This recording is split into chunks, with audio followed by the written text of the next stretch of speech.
Sebuah video tentang makeover seorang nenek yang dirias menjadi muda dan memiliki kulit kencang, viral di media sosial. Nenek tersebut didandani sedemikian rupa sehingga terlihat layaknya wanita muda dengan kulit yang kencang. Uniknya, yang digunakan agar kulit nenek terlihat kencang adalah dengan menggunakan lakban atau plester.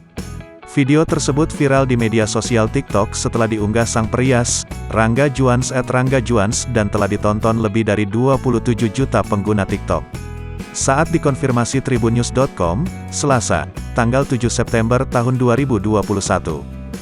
Rangga Juans, 36, mengungkap bahwa ternyata ia menggunakan trik dengan bantuan lakban dalam merias Nenek Zubaedah, 62. Hal ini dilakukan Rangga, tak lain untuk mendapatkan hasil riasan yang benar-benar memukau. Terlihat, riasan tersebut benar-benar membuat kulit wajah Zubaedah terlihat kencang kembali, seperti saat mudanya. Pria yang juga make-up artis, Mua, asal Provinsi Lampung ini menyebut ada tantangan tersendiri dalam merias wajah Zubaedah.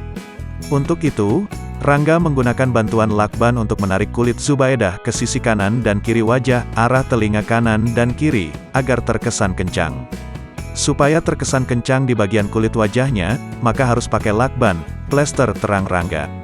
Alhasil, hanya dengan membutuhkan waktu sekitar 3 hingga 4 jam saja, Nenek Zubaedah telah berubah bak pengantin muda dengan balutan busana serba putih.